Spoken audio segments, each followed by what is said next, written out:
at Panem 360. I am with Lia Kurihara from her real name, and she's launching her first album called Motherland at PHI Centre on November 7th.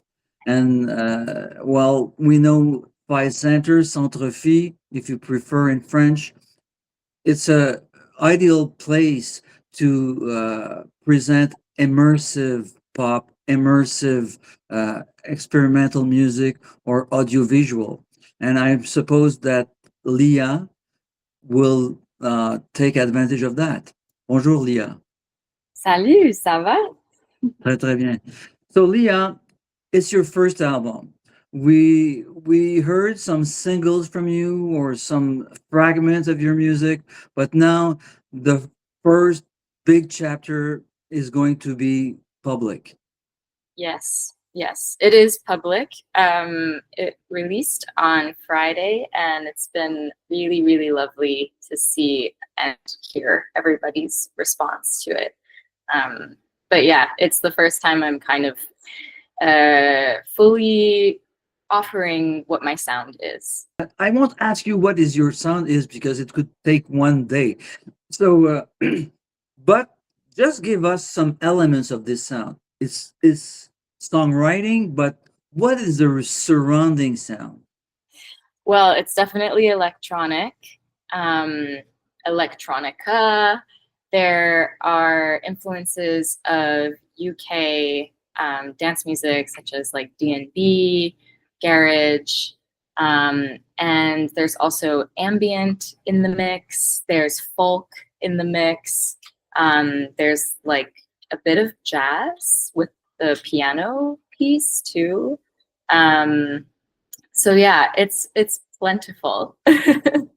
Yeah, it's always a mix of influence. In 2024, it's really very rare to just pinpoint one reference in music. So you can your all the people from your generation are influenced by plenty of styles. You grew up this way, and finally you found your own way to to gather those styles and make it your own. Yes, yeah, I would agree 100%. I think everybody's been mixing genres up, and it makes for a very fun musical landscape. Yeah. So, what are you talking about in your songs? Well, I've read some elements. I know that you went through difficult periods with your family. You had to take care of your parents that had some very, very profound diseases.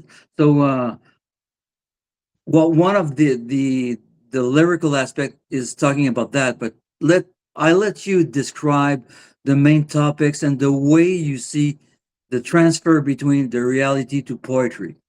hmm I was originally inspired to write an album in the voice of Mother Earth. So at the base, that is what this album is about. It's giving Mother Earth a voice to talk about climate change and to talk about the way that we've extracted from her and not really taken her into consideration enough. But as I was writing it, I was going through caretaking for well, the initial idea started back in 2017. So by 2018, I had to take care of my mom through a cancer diagnosis. And then by 2021, I moved my dad into my apartment with me in Montreal as he was diagnosed with dementia. So this whole album spans essentially like me processing, learning, just going through caretaking for both of my parents. So becoming a mother in that way, which I did not expect to have to do, but it has been extremely formative, and it 100% infused into the album, even though the original idea was to, well, it is still this, to embody Mother Earth. And in that way, I guess I am embodying her. Mother and Mother Earth, and Father and Mother Earth, or Father Earth if we prefer. Uh, so, well, the two subjects are linked in a way because we're all human beings on this planet, and this planet is sick, and we have to take care of it. So you have to take care of your parents, and you want to take care of your natural environment. This is the link, I understand, isn't it? Absolutely. Yeah. And I think it's just been an interesting process because it all came about at such a young age for me, because I think a lot Mhm. of us will have to take care of our parents. I'm seeing in my dad's residence other kids of the residents, but the kids are like my parents' age.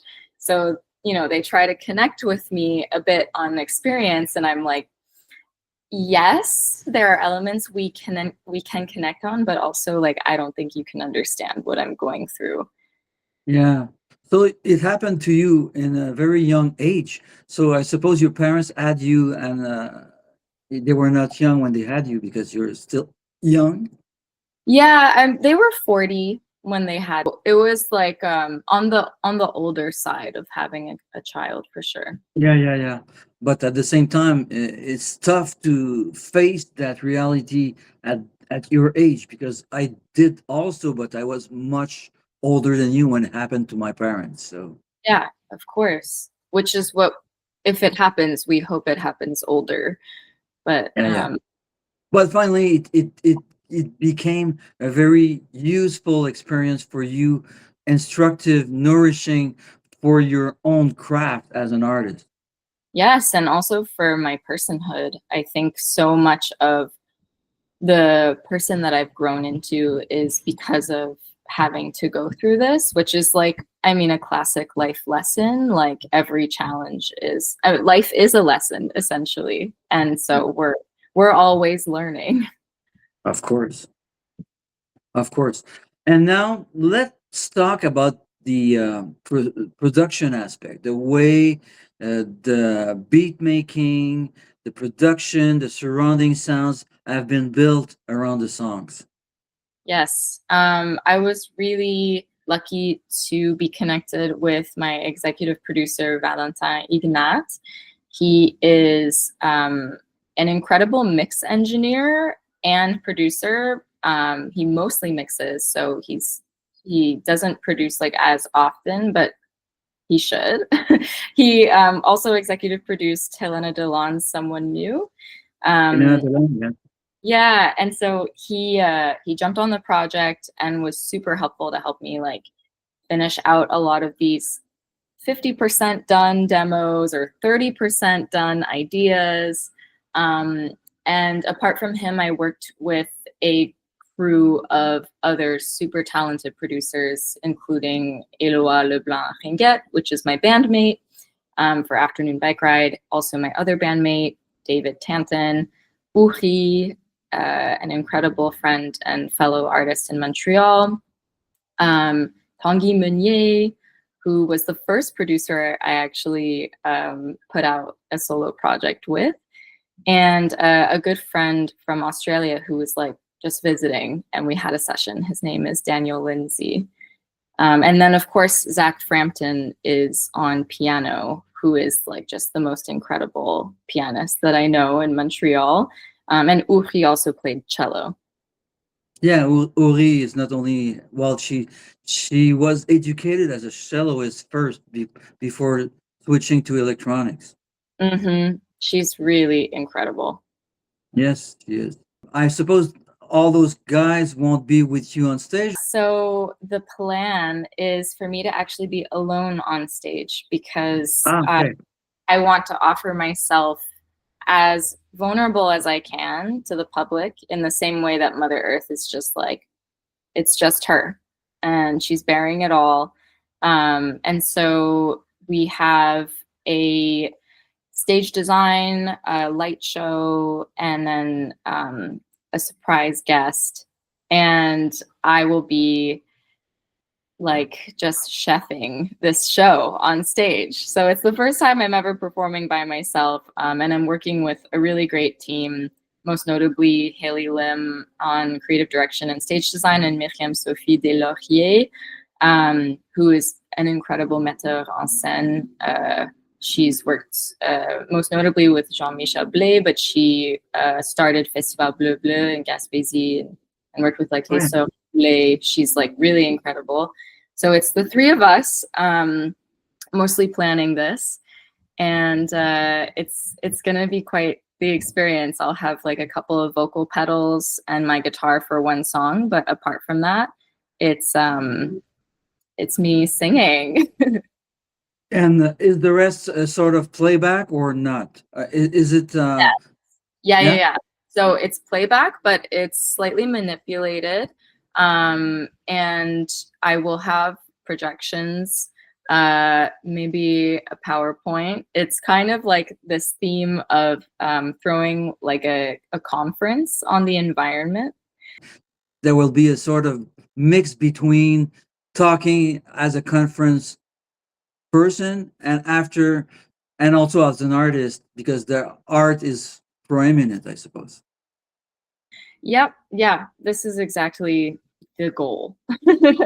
um, I'm excited to get into the room and run through the show because, of course, you know, I'm practicing in like a small room in my apartment, and then I'm renting out a studio because I don't need to rent like a whole thing with musicians and such. So to really get a feeling for the show, it's gonna mostly like come together, take its final shape like the day before. Though I had obviously things are paced out and like I've been able to, you know, it's organized. It's just like, yeah, it's really going to be quite the experience to do it in its full setting and the full sound with the full projections and everything all at once.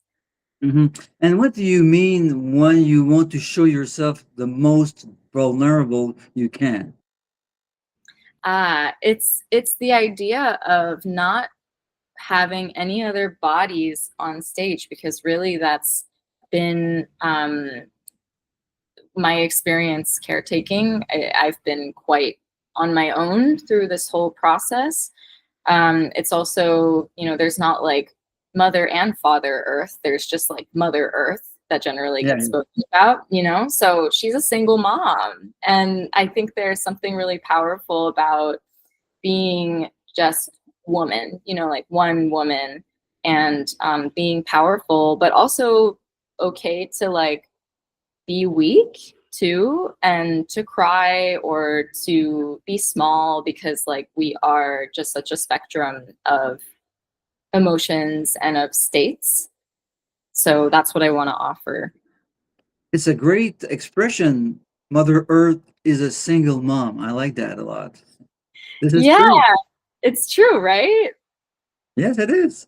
Also, is it? Are you going to perform all this album plus other songs, or it's mainly this stuff that is going to be played and performed? It's mainly this, but some extended versions, and also a few interludes that are improvised. There's some texts that I'll be like vocalizing over, but with experimental pedals. So it sounds different pretty much every time. Hmm. And do you relate to some writers that have been some a model for you? Maybe it's not relevant to talk about that. You know, maybe it's a plenty of of influences, and there's no one to pinpoint. Well, of course, Bon Iver is a huge influence of mine. I mean, I I grew up with like Feist too, and I think there's obviously plenty of influences now, but like at my base, I I actually listened to so much Dave Matthews, and I know Groove he's like, band. yeah, he's like a very polarizing person. And also Jack Johnson was like the first. I was like 12, and my whole family's from Hawaii, and they were like, oh, there's this cool artist, and so I got really into Jack Johnson. But um yeah, I guess in terms of songwriting, like it's just like it's so many influences all at once. But I obviously more recently like Caroline Polachek, and then production wise, because I don't speak Spanish, Rosalia. I was super into the Brat album when it came out, and I've been really into Charlie XCX for a while. So and FKA Twigs, her experimental side is really beautiful, and her falsetto is super inspiring. So if that Okay, helps, well, Meg. yeah, it helped to understand you. Yeah, of And course. James Well, Blake. I should mention James James Blake. Blake too? Yeah. Cool. Well, I've seen all those guys you mentioned, so I know what you're talking about. FKA Twig is great, and a lot Yeah. of, yeah, of course. Even Dave Matthews. Well, this is the descendant of Grateful Dead. In a way. Right. Right. Yeah, yeah. Yeah. Or Steve Miller, or things like guys like that. Yeah. Oh, well, it sounds very, very interesting to discover your world that we don't know. I just listened to your songs very fast, and now we're going to be able to taste the whole thing. And one thing is very interesting on your side because not a lot of singer-songwriter with pop are launching with a sort of solo immersive audiovisual show. So now maybe new technology allowed people with smaller budgets to accomplish that. Don't you think? Yes. I should also mention that I got a grant from Talc to help me pull this show off, but it's not like I'm swimming in money. It's a grant No. to pay for the artists that I'm working with. So I decided, some people might allocate the budget into musicians on stage with them and having like a more simple stage design and a simple light show. But because of my concept, I decided to go heavier on like all of the other elements around me. So yeah, that is it is a good point that you raise, and it's a risk, I think, also. So But you can travel easily with that if you have yeah, a trip. So it's nice to launch this kind of concept live, and you absolutely. can you can really travel with that. So and someday, if the budget is growing, you'll bring a band. That's it. Yeah, that was the idea, that it was as mobile as possible. But it Mhm. also means that a lot of it falls on me. Leah, I thank you very much for this. I wish you the best for your launching on November 7th Thank you. at Centre Phi. Merci beaucoup, Leah.